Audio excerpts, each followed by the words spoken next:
I can't imagine truly wanting to quit something and not being able to. I can't imagine it. Like, when I talk to people who say, I want to quit smoking, I say, when? They go, oh, well, soon. Well, that means you don't want to quit. You want to keep smoking for a while and quit later. I can't imagine a mind frame or a mindset where I want to do something and can't do it. Because if you have that kind of mind, if your mind is so fundamentally broken that you cannot do with your own mind what you want to do, right, you know, like that, then you're just fucked. If you cannot control your own mind, then you are just a feather in the wind of life. Because your own mind is the only thing you can control. You can't control the weather. You can't control other people. You can't even control whether your heart stops beating. You might have a heart attack tomorrow. You can't control anything besides what you think. If you cannot control your own mind, then you go through life with zero control, zero influence. You can't control anything. You're just a feather in the wind, waiting for life to blow you from happy place to sad place to happy place to sad place, completely hoping on the gods to be fortunate to you, because if any genuine discomfort comes your way, you're fucked. It is trained. Like everything else in life, it is trained. So if you find yourself not appreciating what you have until it's gone, then you must blink and cure your brain. If you find yourself unable to focus or concentrate on tasks, you must blink and cure your brain. If you find yourself unable to go and dedicate yourself to something you don't want to do, you must blink and cure your brain. Because all of our minds have been under constant assault for years. The way the mind functions, the way people interact, has changed so significantly in the last 10 years you wouldn't believe. Because everybody's fucking distracted. They're getting distracted by this, distracted by that, watching fucking Netflix, jerking off to Pornhub like fucking jackasses. It's so easy to win if you can control your own mind. But it seems that nobody fucking can. It gets to a point where you finally must accept the reality that your physicality and your mentality as a man are linked. And you cannot be happy and strong in your mind if you are weak in your body. You need to have a strong body to have a strong mind as a man. There's no way to escape it. And that's one of the reasons why I preach so much about training, learning to fight, get in the gym, get bigger, get stronger. You will fix your mind if you fix your body. You should be as strong as you possibly can. We're now teaching the new generation of men that they don't have duty and they can just act on their feelings and act how they feel, and they don't have to act as a man should. Do you know what happens when you get men who just act how they feel? You get school shooters, you get violence, you get rapists. Men who do not control their emotions are dangerous. If you find a man who is stoic, he's not going to hurt people. He's going to sit and think about his actions very carefully, and he's going to be a good man who protects for and provides for his family. You find a man who just acts out on impulse and does whatever he feels like, you're going to find a dangerous man. Sitting here telling men to cry more and act with their feelings, and it's okay to feel this way, that way, etc., and have no self-control. That is why we have the problems we have in the world. Hey, Andrew, so how do I get like a six-pack quick? What's the fastest way to get a six-pack? Why does it have to be quick? Why does it have to be easy? Why do you think life is all quick and easy? Why can't it be hard and difficult? Why can't you suffer? Because suffering is what gives it value. If everyone had a six-pack and it was quick and easy, then it wouldn't be valuable, would it? If everyone walked around with a six-pack and they got it easy, no one would give a shit. The whole point is that it's difficult to get. Value is linked to difficulty. If you want something that is valuable, you need something which is difficult to obtain. The fact that you just said you wanted it quick and easily shows that your whole mental model is fucked. You shouldn't be thinking about quick and easy. You should be thinking about hard, suffering, pain, going through it. That's what you should be thinking about. This is going to be hard, but I'm going to do it anyway. Because when it is done, then everyone's going to know that I went through something difficult. The bad things that are happening to you are what you need to become the man that you want to be. Someone emails me. This has happened to me. I'm like, good. No, what do you mean good? It's terrible. How else are you going to become good? How else are you going to find endless fire to get up and struggle in the face of the competition that's out here? How else are you're going to do all that with a nice, cushy life?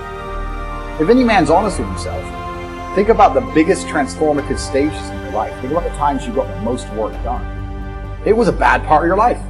You were heartbroken, or, you lost a house, or broke, or whatever. That's when you did shit. When everything was fine, when the woman's still sucking dick, the mortgage is paid, dinner's on time, it's kind of doop-de-doop-de-doo, little by little, do a little bit of work, do a little bit of relax. But the big events come from trauma. This is it. So it's a cheat code. It's a cheat code to climb the mountain. So when I get a message from whoever and he goes, My wife left me, I'm devastated. I say, I understand. I completely understand how hard it can be to lose a woman that you've given your entire life to. And you've done so many nice things.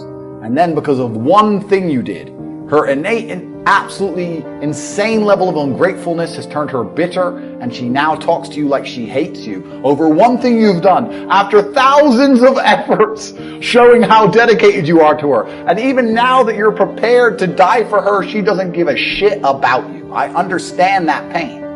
But my answer is, good. It's still good. Now take all of that pain. Instead of emailing me, do this.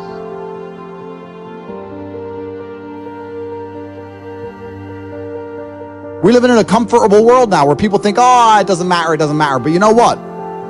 To some degree, it does matter. It does matter, and I'll tell you who it matters to. It matters to your soul, and it matters to God. I stand in the mirror with a pure heart. I know I am the best version of me that could possibly ever exist. I know that God is proud of me.